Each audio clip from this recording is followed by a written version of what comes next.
Para makakuha yung team nyo ng jackpot na 200,000, kailangan makascore kayo ng 200 points or more. Sana more, di ba? Opo. Para makuha natin yan. Opo. So give me 20 seconds on the clock, please. O, magsisimula lang yung time, ha? Pagkatapos ko basahin yung unang tanong.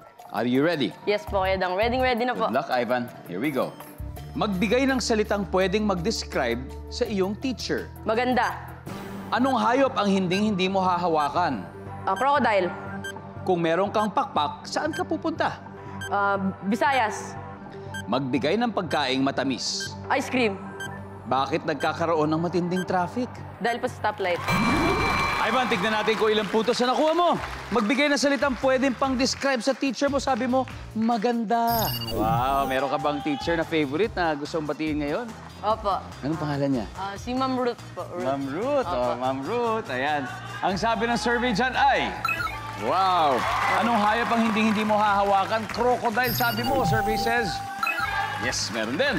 Kung meron kang pakpak, saan ka pupunta? Sa Visayas. Saan sa Visayas? Cebu po, Cebu. Bakit sa Cebu? Ano po, maganda po doon tsaka po masaya. Wow, may kamag-anak ka ba tiga Cebu? Wala naman po, pero sa Visayas po meron. Wow, okay.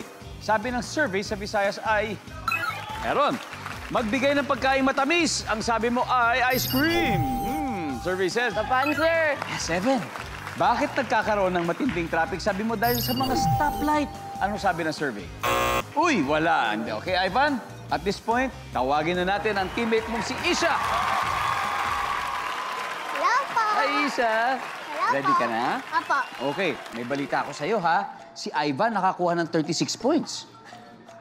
Tinawanan ka? Bakit ka na tumawa? Baka di po kayanin. Kayang-kaya. Ayan. Nandito kami, naniniwala kami sa'yo. Pero kahit naman, let's say, hindi man makuha, gusto ko sabihin sa'yo na napakagaling ninyo. Thank you Nanalo po. na kayo. Bonus you na lang po. ito. Thank you Okay? Good luck, Isha. Makikita ng mga nanonood ngayon, ang sagot ni Ivan, magsisimula lang yung timer, basta tapos ko basahin yung unang tanong, ha? Kaya?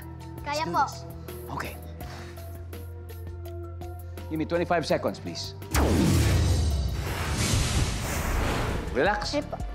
Magbigay ka nga ng salita na pwedeng mag-describe sa iyong teacher. Go. Mabait. Anong hayop ang hindi mo hahawakan? Tigre. Kung meron kang pakpak, saan ka pupunta? Canada. Magbigay ng pagkaing matamis.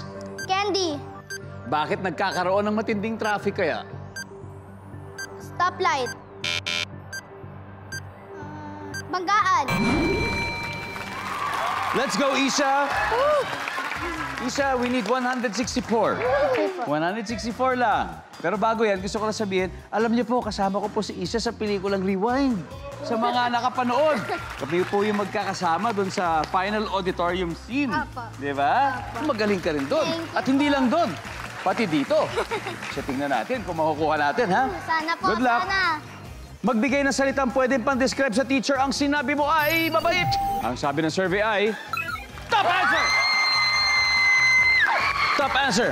Anong hayop ang hindi mo hahawakan? Sabi mo, tigre. Ang sabi ng survey ay, oh, ang top answer ay ahas. Ahas. Ay.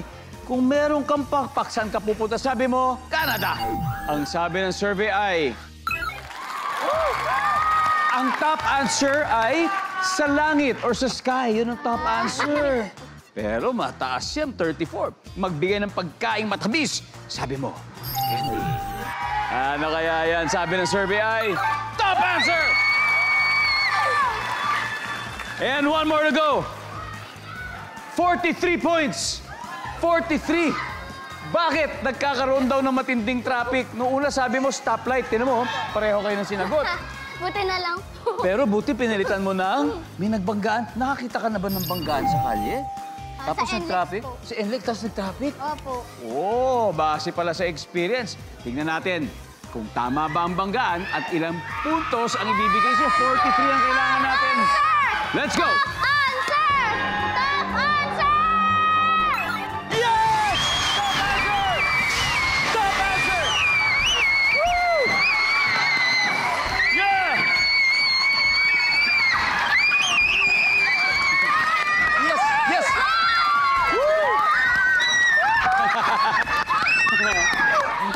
Galing! Wow! Congratulations! Nanalo kayo ng 200,000 pesos! Oh my goodness! Grabe, ano pakiramdam?